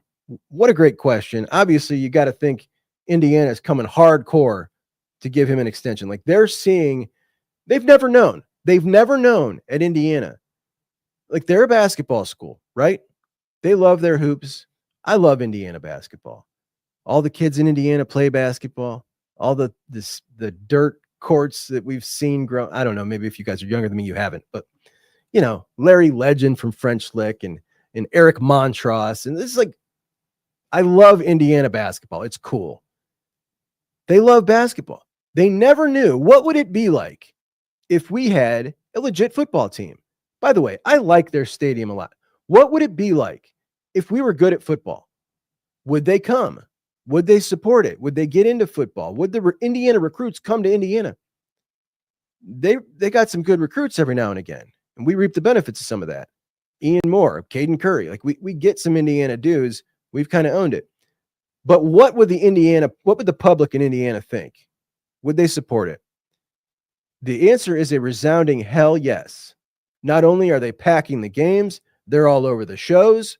I see them all over. I see them all over these shows.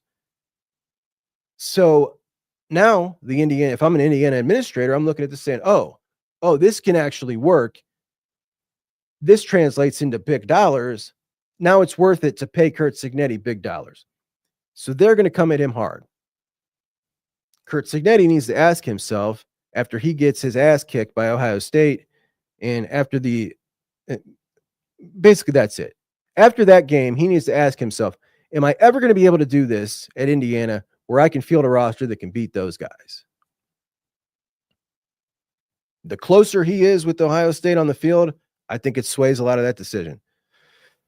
You know what I mean? Like if he can build a team in one off season that can stay within 14 points of Ohio State and play a really tough game on the lines of scrimmage with Ohio State,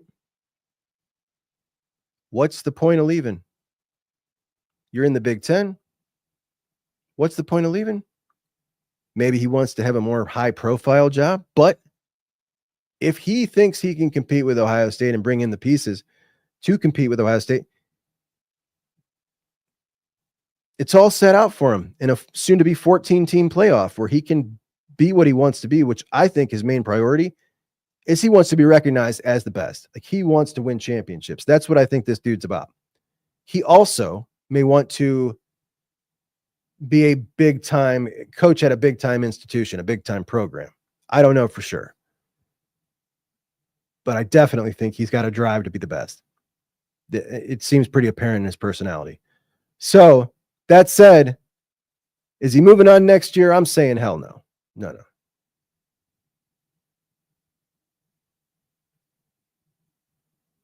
Oh, hey, Mika asked, are you going to do the call-in show? So listen, guys, tonight at 8 o'clock. So listen, it's my anniversary. It's me and Nina's anniversary, but Nina has pneumonia. So we're not going out to dinner. I totally forgot about this. So I had booked to do a show with JR tonight. Told him I would do this show with him on the Voice of College Football, the call-in show at 8 p.m., which I am still now doing. But I had told JR, yes, I'll do it, and didn't realize it was my anniversary today. I mean, I didn't forget. Like I remembered a couple days before I told him that, but then I forgot, and then I remembered again. But Nina's got pneumonia. She's down sick. So I'm just going to be cooking chicken soup for her. We're not going out or anything. That said, I will be on the call-in show tonight. JR and Juck, Voice of College Football, Ohio State channel call-in show this evening. So pop in, check me out.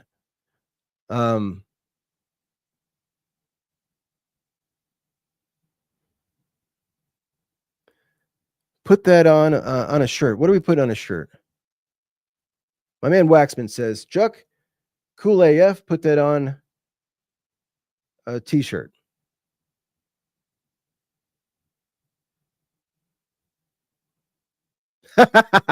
Dan says Cignetti's not leaving. He's collecting Social Security there next year. Look, my man's 63, right? He's 63 years old. But when you listen to him talk, you look at it, he keeps his hair nice and dyed to keep the gray out. Like he's a young dude. He wants to stay young. How long do we expect coaches to stay at jobs now, even if they're successful in this era? Like, I feel like 7 years is the shelf life. It's 7 years, and no matter what you do in that 7 years, like unless you are winning buku national championships, the luster wears off. The fan base starts to be ready for a change. Like 7 years is kind of where you're at. And that puts him at 70 years old. Like my dad was, like everything was still there. He was awesome, still working when he wanted to. Like at 70, this dude's the same way, I really think he is. So I'm not concerned about that. I know his age gets brought up a lot, but guys, we got to remember, 70 is the new 55, and he's only 63. So you got 7 good years out of that dude. That's the way I look at it. Andrew graduated from Indiana. Never thought I'd see our football team like this. It's true. Everybody there says we're a basketball school.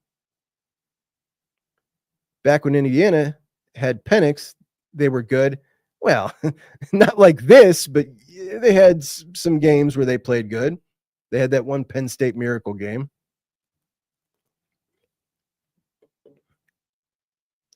Sean says Notre Dame thinks more about money than championships and loses to a group of 5 teams. The hate for Notre Dame, the hate for Notre Dame is strong in here. Brandingo said Cignetti did his job. Definitely deserves his flowers.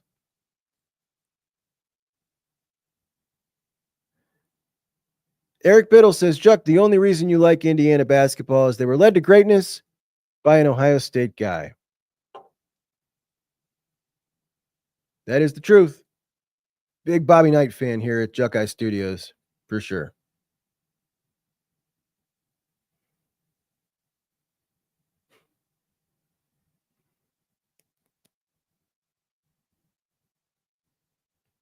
Thank you, buddy. Appreciate you.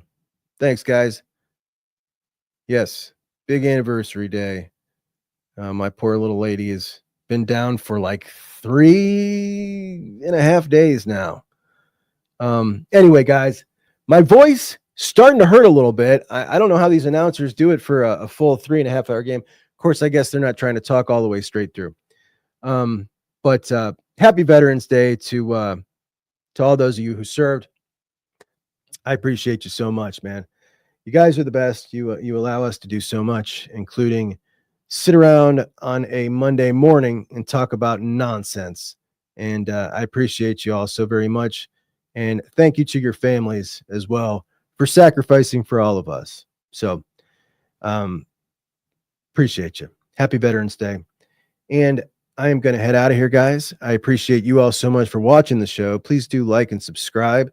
Check if you're subscribed. Even if you think you are, sometimes it unsubscribes. And that would be awesome. Help me out quite a bit. So thank you for the super chats to those of you who contributed in that way. And thank you to everybody in the chat for commenting and having some fun in our Jucking Around segment that we do every day at the end of the show. Always my most favorite part of the show. Thank you, Kris, for joining me. Anyway, tonight, 8 o'clock, Voice of College Football, me and JR on a call-in show. Check me out there. If you cannot, we'll be back here tomorrow at 9:30, and I will see you guys then. Appreciate you so much. Juck on Bucks out. Hey, it's Juck. Juck? Who is Juck? Juck on Bucks. Juck on Bucks. Juck on Bucks? Juck. Juck. Juck on Bucks. My guy Juck. Juck on Bucks? My buddy Juck. Juck is the Juck. It's Juck on Bucks. Okay. Juck is junk. The Juckeyes. Juckeye. Juck on Bucks. Junk. Juck. Not junk. Juck.